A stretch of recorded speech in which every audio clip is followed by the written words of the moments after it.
Hi guys, this is jjlockhART and I'm here with a new video. In this video I'm illustrating the MadHatter.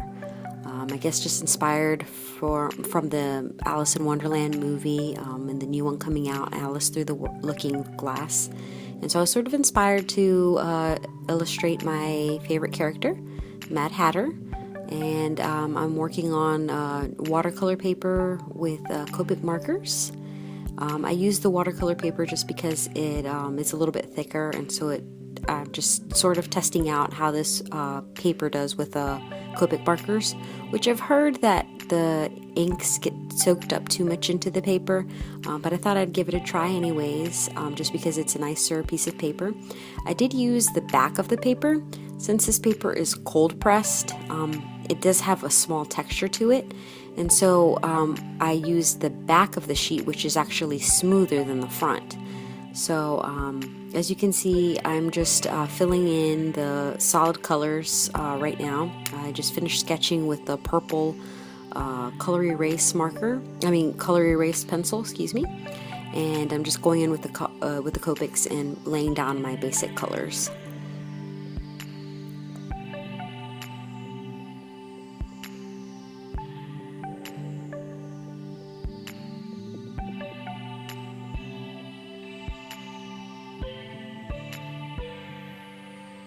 I'm also using the markers in a way to add texture to the hair. The brush strokes lend well for hair texture, I guess.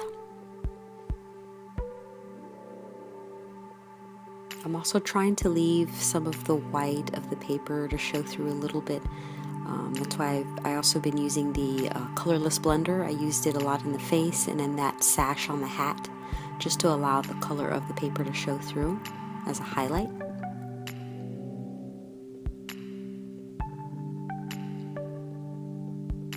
And I'm adding different colors of orange, different types of orange to give the hair a little more dimension and variety in color.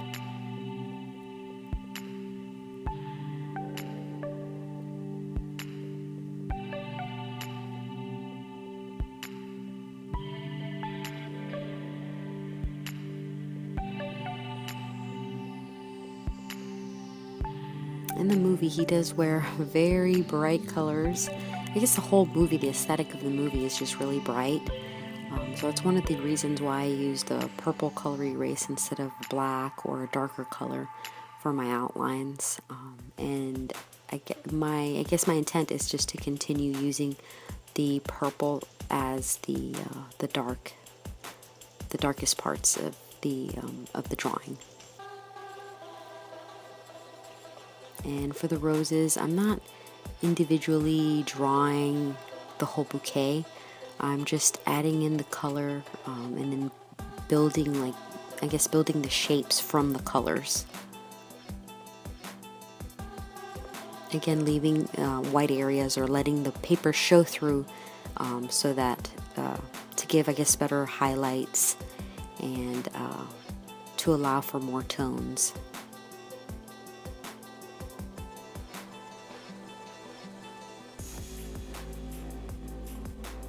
Now for the hat, I know I wanted it to be dark. I didn't want to do it just straight up black because I wanted nice texture in there. So I went with grays and just built on grays and textures in order to give the hat a sort of fabric feel to it.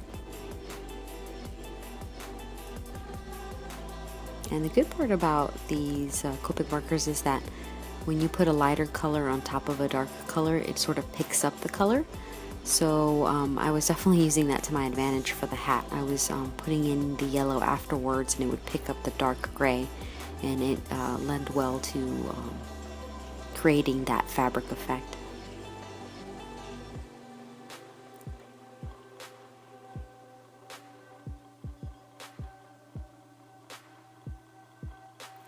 Putting a little bit of a pattern to the teacup.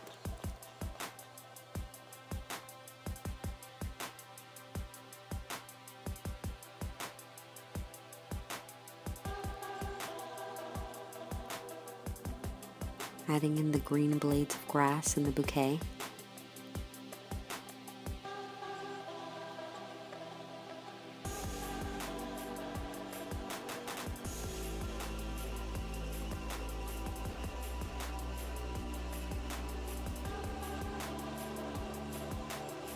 and then adding a different tone or a different type of pink in order to really make it pop, give it a little more dimension.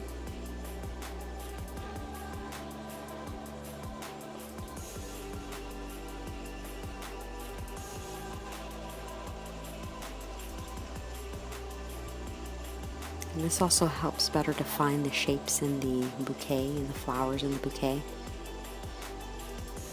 And going back in with the purple color erase, just to better define the shapes and add a little more depth, putting in some shadows.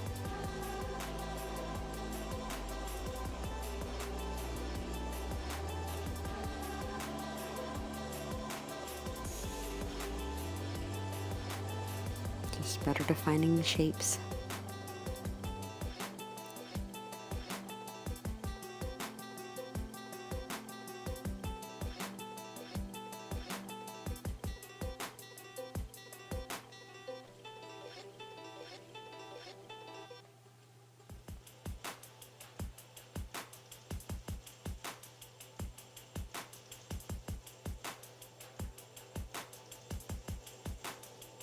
And like I said, I wanted to use the purple for the majority of the outlining and adding the deeper tones, just because I felt like if I used the black or even a brown, it may be too dark for the feel and look that I wanted.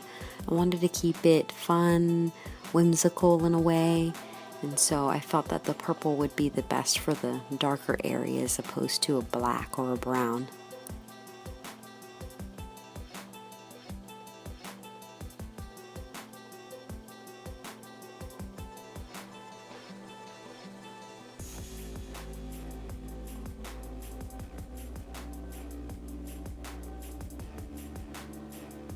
Better defining that little butterfly, and the little Cheshire cat is starting to sort of appear. He was really light in my pencil sketch, but as I worked more and more on him, it almost seemed like he just was like appearing into the image.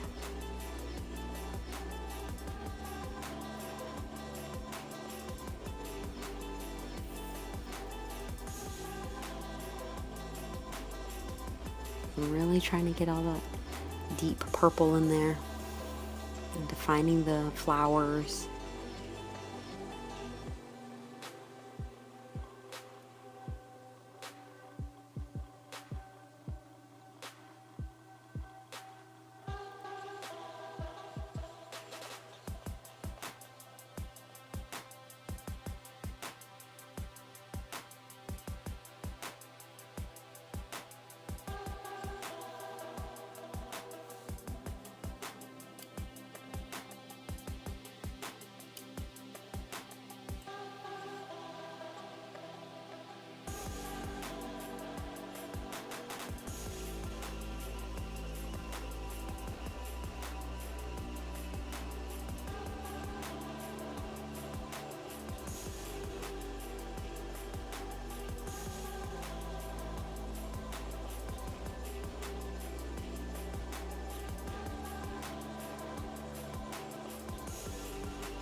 And now I'm using this, it's just like a really bright, liquidy ink pen. It's made by Bic. I'm not exactly sure what type of pen it is, but it's just like a liquid ink, and it's a very like neon orange.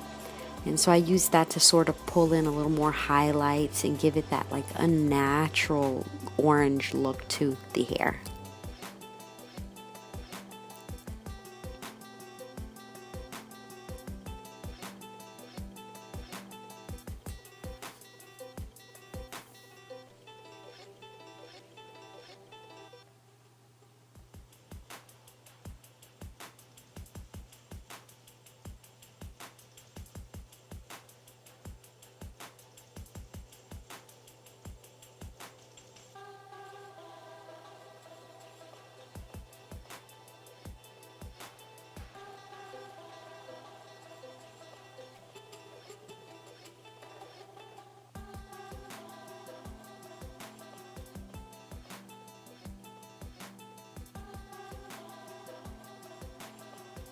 And I didn't know exactly where I wanted to stop with that purple background.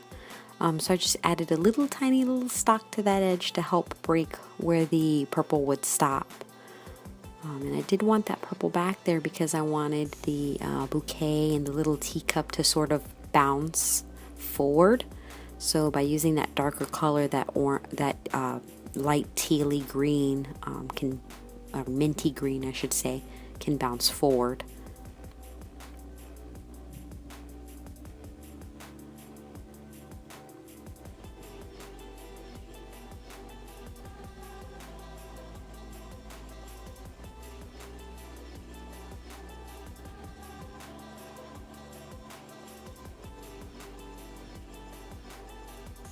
And I've got that same pen in purple as that orange that I was just talking about with that neon orange. I also have that neon purple, and so I'm using that to push those darker purples even further and to again give it that unnatural purple look.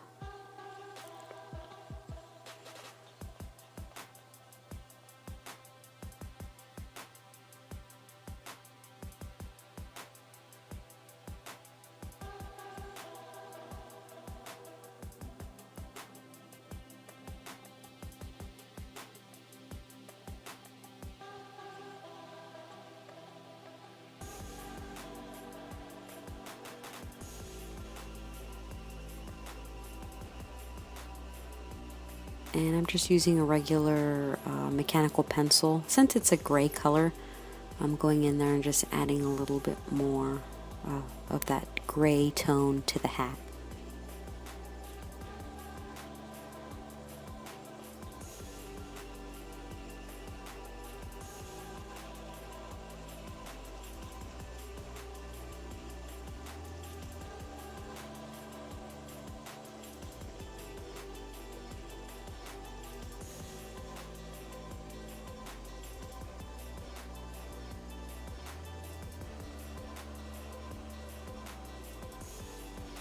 And then I'm adding a couple of black areas, the writing on the hat and then the butterflies, just giving them a little extra pop. I did put a little bit of black around them just because I wanted them to pop out even more from the rest of the image.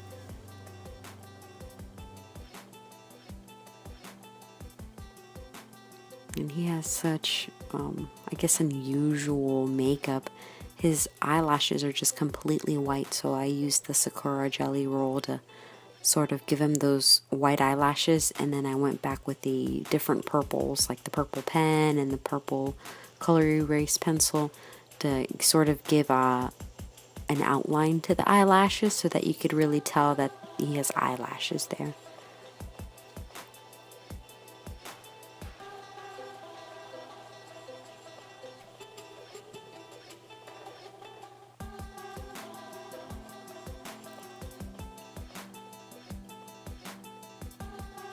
Adding a little bit of detailing to the flowers with that brighter pink.